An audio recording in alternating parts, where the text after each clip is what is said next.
the news tonight, Ijebu Ode local government besieged Nta Ijebu Ode attempts forceful acquisition of landed property.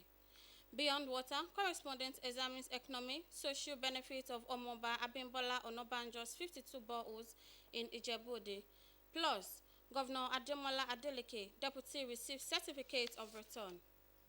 A pleasant good evening to you and welcome to the 7 p.m. news commentary from your Heritage Station. I am Fatima Hassan. Thank you for joining us tonight. Every year in August 19, the world celebrates the Humanitarian Day, dedicated to protect and honor aid workers for their impact and resilience.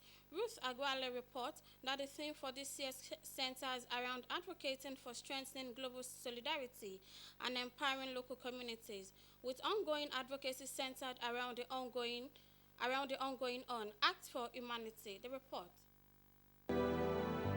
Humanitarian work can be challenging, demanding, and at times deeply uncertain. Yet, they are called to serve. Service for humanity, providing succor to vulnerable groups in war-torn regions or disaster-torn communities. Today, the world celebrates their doggedness, resilience in the face of adversity, as they continue to strive for a better society. It is the World Humanitarian Day, a day to recognize and honor humanitarian workers, while promoting advocacy to meet humanitarian needs globally.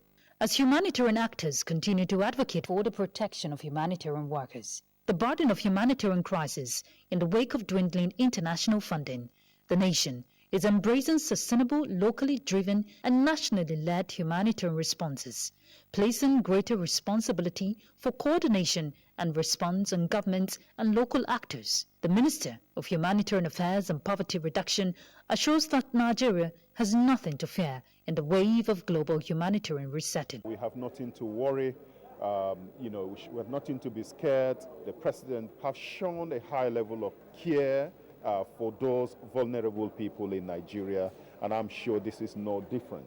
The ministry reiterates federal government commitment in a move to change the narrative by promoting social protection and upscale humanitarian response across the country by taking deliberate steps to empower vulnerable groups through its diverse initiatives from skills to grants. The Government Enterprise and Empowerment Program JEEP 3.0, the Renewed Hope Vocational and Skills Training Program, among other interventions, as key players commit to build safe societies and commitment to prioritize life-saving humanitarian interventions. The clarion call is for institutions and nations to respect and protect health workers, end impunity, build resilience by empowering communities, and honor all those who continue to make sacrifices by putting humanity first. In Abuja, Ruth Aguele, NTA News. Political groups are beginning to activate their structures and messaging ahead of the 2027 general elections, following the commencement of campaigns. One of such groups is the Opa Live Initiative, which has unveiled a multi-grassroots campaign platform in support of President Bola Ahmed Tinubu's re-election. Charles Afa completes the report. The political road to the 2027 general election is now open, with support groups activating their structures ahead of the polls. In Abuja, the Hope Alive initiative has launched the first phase of its grassroots campaign in support of President Bola Ahmed Tinubu's re-election. The campaign combines street mobilization with traditional and digital media, including about 40 human mascots deployed across strategic locations in the FCT, a citywide SMS campaign, and a weekly paging radio program. When we recognize where there is good governance, all we do is to encourage it. Now, we've recognized that in Tinubu, because today is the beginning of the campaign for 2027 presidential election. So we think we must give our own little contribution in making the people realize that he is the person that they should look up to. Director of Press and Communication, Hope Alive Initiative, Ernest Omoaralioje, says the program will explain government policies and projects in simple language, while an original campaign jingle will further drive its message across media platforms. The director says its support for President Tinubu is based on reforms in areas including petroleum, foreign exchange, security, taxation, education, through net fund, local government autonomy, and infrastructure. Rating agencies across the world are unanimous in the claim that he has stabilized the economy. What remains to be done is to grow that economy. Now, for some Nigerians, they say, oh, you don't bribe those people. Can you bribe the IMF? Can you bribe the World Bank? Can you bribe the WTA? There are so many things to talk about. All that we want Nigeria to do is to look at facts as they are, not sentiment. The Abuja activation is only the first phase of a broader grassroots and media campaign that will continue as the country heads towards the 2027 general elections. Still on politics matters. The Ogun State chapter of the People's Democratic Party (PDP) has officially flagged off its 2027 senatorial and House of Representatives campaign in Ogun East Senatorial District. The campaign flagged off at the Ijebu Ode Town Hall attracted party leaders, candidates and supporters with renewed calls for unity and effective representation across the constituency. Details will come your way in our subsequent bulletin. Governor Ademola Adeleke and his deputy, Kola Adewusi, have formally received their certificates of return from the Independent National Electoral Commission, INEC, following their victory in the August 15 Osun governorship election. Femi Afariogun has the details. The presentation of certificates of return to Governor Ademola Adeleke and his deputy, Kola Adewusi, represents an important statutory and constitutional step by INEC, formally affirming the mandate freely given by the electorate. The commission described the election as seamless and efficiently conducted, stressing that electoral credibility depends on the collective vigilance of all stakeholders. INEC did not come to Osun with a preferred candidate, and neither did we come with a preferred political party. We came with the Nigerian constitution. We came with the unwavering commitment to the Nigerian people. I want to commend the people of Osun State through your peaceful conduct, patience, and commitment to democratic values. You demonstrated once again that democracy flourishes where citizens actively and responsibly participate in governance process. For Governor Ademola Adeleke, the certificate represents more than a document. It symbolizes the renewed trust of the people and the responsibility to meet their expectations. Today has changed the landscape of Osun State. Osun State has spoken. Like to seize this opportunity to thank the INEC. I am the governor of all. Whatever that has happened in the past, let it be by me. To the President of Nigeria, Governor Adeleke has this to say. Mr. President, I really appreciate you, Mr. President, for making democracy to stay in Nigeria. That's all we want.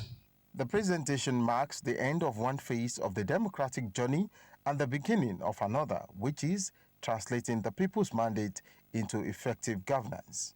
In Osogbo, Femi Afariogun, NTA News. We'll be right back after the commercial break. Please stay with us.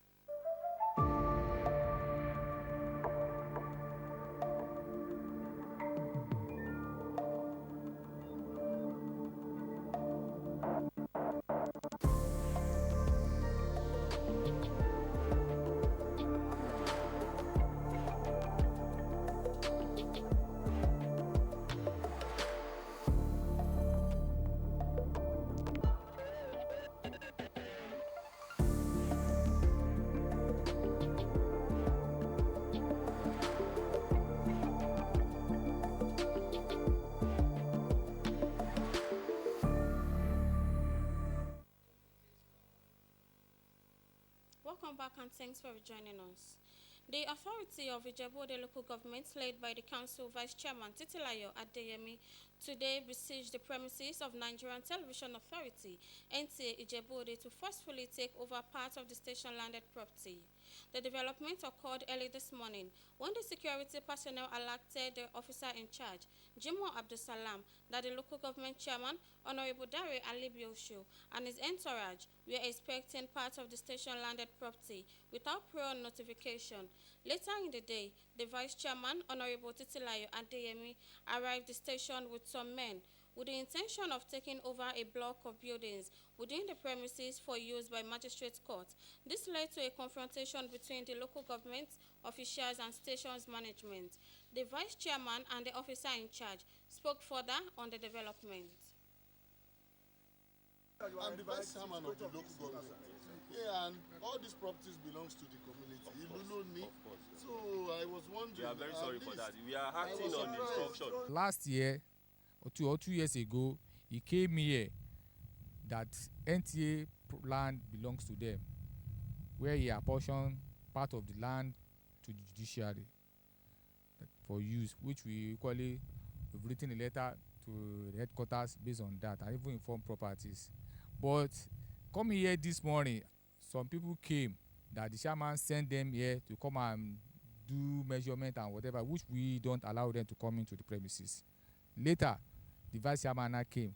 We made it clear to him that we've been told not to allow anybody to come inside because this property belongs to federal government, Nta Ijebu.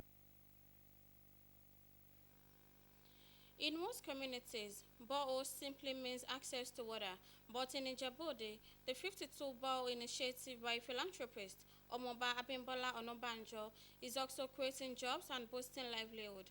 Anthony Gandono reported that the project engaged more than 100 artisans across the beneficiary communities. The report. From street to street across communities in Ijebu Ode, the completion of a borehole is often celebrated as access to clean water. However, community leaders and development partners say its impact extends far beyond water provision. They added that during construction, each borehole project creates employment for drillers, geologists, masons, plumbers, electricians, and suppliers, while thousands of naira circulate within the local economy. Beyond commissioning, stakeholders say an electricity-powered borehole with a proper maintenance plan can sustain between 5 to 7 direct jobs for years, which indicates that a borehole is not just infrastructure, but an economy engine. The project manager, Fumi Anyausi, described borehole as economic assets that generate livelihood and also provide clean water. It's more of a job creation, right? Imagine having 100 people being catered for work-wise on a daily basis, because it's a daily thing. You have the welders, you have those that sell generators, you have the plumbers, you have the engineers, and we've been able to work with them. All of them, I must emphasize, are from Ijebu Ode. They work in Ijebu Ode, they live in Ijebu Ode, and they are with us all the time. Speaking for Prince Abimbola Onobanjo, she also highlighted other community interventions implemented by the philanthropists. It's not just about this water project. Omoba Abimbola and his wife, Olori Abayomi Tolulope Onobanjo, have been doing this. So it's not just limited to boreholes. They've always been one couple that are bound or set to always give back to the community. We give food, cash to students, teachers, nurses, hospitals, the Ijebu Ode at large. 88-year-old chairman of the Ijebu Ode Council of Oloritun, Alhaji Adebisi Alausa, alongside other residents, commended the initiative, adding that it will ease unemployment and provide access to potable water. The only institution that can satisfy water supply in Ijebu Ode is the government. But with what Abimbola has done now, he has reduced the job of the government by a huge percentage. And if at the end of the day, the government is going to provide water, it will not be to those areas that have been supplied with water. Omoba Abimbola Onobanjo confirming his decision to construct 52 boreholes, and the work is ongoing. Our prayer is that God will grant all his aspirations and evil people will not prevail over him. So, when next you come across a borehole project, don't just see water provision, see a symbol of jobs, enterprise, and a better future. In Ijebu Ode, Anthony Gandono, NTA News. That will be all for tonight. Join us tomorrow for more interesting stories.